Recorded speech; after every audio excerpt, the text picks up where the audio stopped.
While you may not have asked for these films, they were definitely needed. Sometimes the mental exhaustion of the world is just too much, and getting invested into a film that imitates that life too expertly just for a bout of escapism seems counterintuitive. That's why films that are so bad they're good exist. Now, when I say these films are bad, I mean it with love. Most of the films have great potential and quality in different aspects, but are generally critically frowned upon. Welcome to So Bad They're Good, a series where we list and discuss some of my favorite SBTG films in no particular order, but with extreme preference towards the macabre, because the only time camp is actually fun is when it's horrifying. Legend has it that some vindictive creatures dwelling beneath the earth have existed since the beginning of time. They have been around long before Kevin Bacon kicked off his Sunday shoes in an obscure barn in some party-free middle-of-nowhere town. Yes, back to the days of gunslinging and pre-Reba era fancy, the Wild West. I mean, what's better than horror? Creature feature horror. And what's the perfect setting for a creature feature horror? The Old West. This Wild West horror flick is just what the doc ordered for a bit of mindless, horrific entertainment. A prequel to the original threequels, and now more. I don't even know the term for how many there are now. Tremors 4 gives you the right amount of absurdity and satirized, westernized gunslinger camp. Apart from the SFX dirt dragons giving you laugh for days, the characters in this film are actually pretty agreeable for a straight-to-video release. It really puts the perfection in rejection in this aspect. You'll get that if you've seen the film. An agreeable cast, which includes one of my favorite villain actors, Billy Drago, R.I.P., who portrays gunslinger Black Hand Kelly.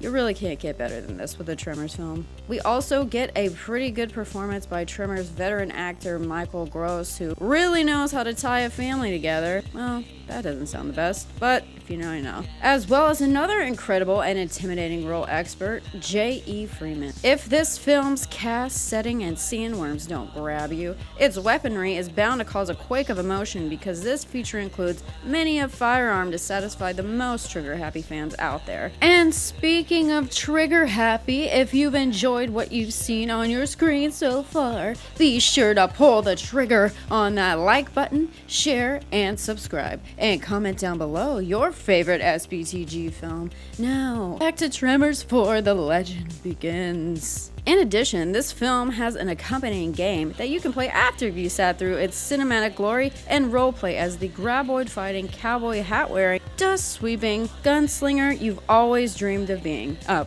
that was just me. Suffice to say, Tremors 4 is a Western action horror film that is sure to make you tremble in mindless delight with its SBTG appeal. Okay guys, let's play a quick game here. Would you rather face your fear of clowns or your fear of impending alien invasion doom? Well, I have some concerning news for you depending on your answer. Killer Clowns from Outer Space is a certified cult classic and a debatable SBTG film. While it's certainly nothing of a serious matter, that's what makes it so good. The absurdity and dark comedy of this film makes you feel like you're in some kind of alien circus funhouse or fright house depending on your attitude towards clowns.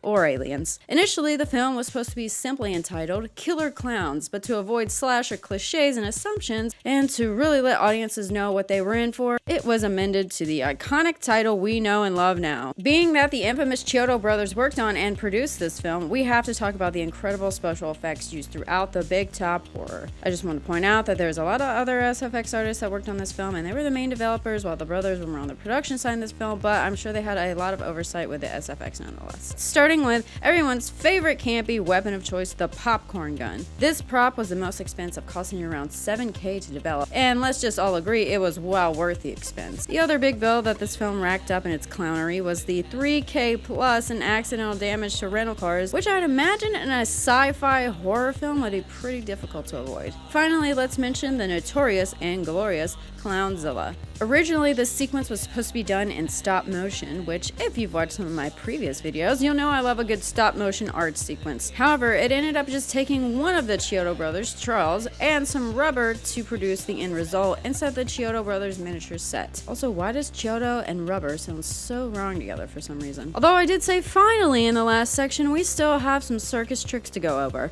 like the masks that were molded expertly. These clowns, I mean aliens, look, well, like clowns. Two of the masks were actually reused in a film that highly traumatized kid me through a Halloween HBO Family rerun, Ernest Scared Stupid, which features some pretty gruesome trolls. But my favorite prop by far has to be the cotton candy cocoons. I mean, they just look so good. Is that bad to say? Anyway, we KKFOS fans also have something to look forward to, as the video game is supposed to be released. Well, it was supposed to be released sometime this year, but we'll see. I honestly really love the aesthetic that this film has, juxtaposing nightmarish imagery with campy, clowny slapstick humor. This, along with a catchy title song by the Dickies, really shows it that he's really not that clown. It also reminds us that clowns really are the stuff of nightmares and of SBTG films.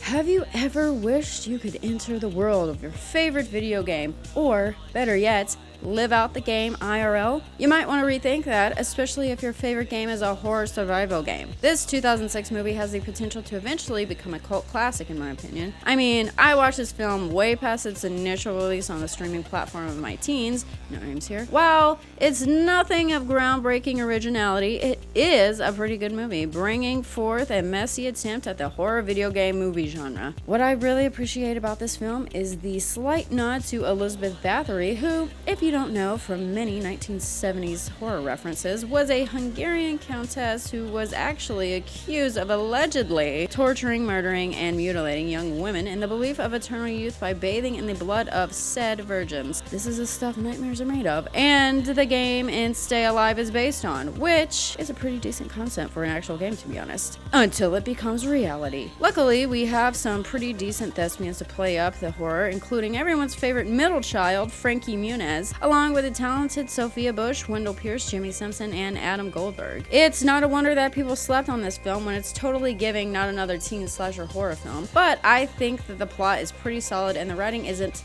that bad. Of course, we can criticize the effects and CGI, given that we've now entered the golden age of high ILM and CGI blockbusters, but this makes the film even better because it can get really disheartening looking at all that fake stuff that looks like the real thing. No offense, AI. On top of that, I love the aesthetic mood that horror films from the mid to late 2000s possess. There's something eerily dark that's reminiscent of a familiar time before, yet reaching for a newer, slightly polished but darker atmosphere. And good news, if you're a fan of this film, like I am, you should know that there are talks of a hopeful sequel. I know I'm excited. Anyway, I still think that this film has the quality to last far beyond the decade it was released and serves to be a guilty pleasure and indulgent horror for those of us who are fans of survival horror games and movies. It also provides a much needed lesson for all of us. Don't go sticking any random horror games into your console unless you want to risk fighting off some murderer IRL, which is how Stay Alive brings you a cinematic tutorial in SBTG content.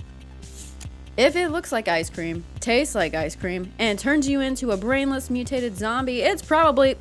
Wait, what? Hey, at least it has no calories. No one said it has no calories. The 80s were apparently a wild ride with the assistance of some kind of white substance in the invasion of shopping malls and probably the darkest of all, music. What we really needed of the 80s was a satirical piece about the 80s consumerism, materialism, and commercialism, which is exactly what puts the stuff in the stuff.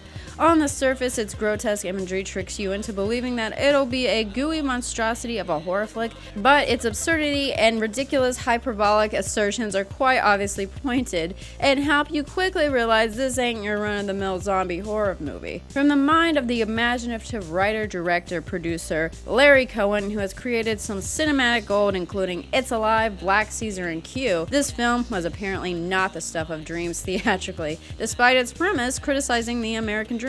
Of course, the blame could lie in natural disaster and traditional media faulty advertising, but I think that maybe there might have been some other stuff that people would have rather indulged in at the time. I get satire isn't everyone's scoop of ice cream, or stuff. But when it's done as well as this film, I think it's worth a watch or 20. We get some interesting actors cast in this film, including the legendary Garrett Morris, Larry Cohen favorite Michael Moriarty, and the goodest of all fellas, Paul Sorvino. Unfortunately, I don't think this film gets enough recognition, as I don't really hear people talking about this film that much. My guess is that people aren't buying what the stuff is selling, which is kind of ironically hilarious and a shame. But if you'd like a fix of zombie ice cream 80s satire horror, this movie has got the SBTG stuff you need. This last one on our list is my new favorite. I just discovered this film. Idle hands are the devil's workshop, as they say.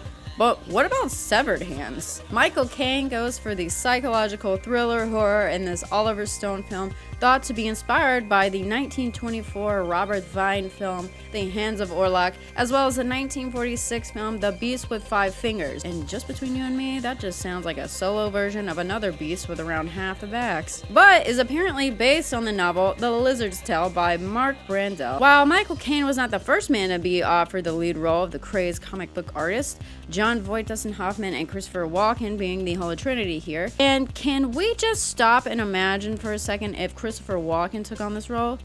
Dude, it would have been hilariously amazing. But he did better with this concept in The Dead Zone. Anyway, back to the film at hand. Michael Caine does as well as he could with this material. This early 80s film still has the aesthetic and remnants of some of my favorite 70s horror, which makes me love it even more.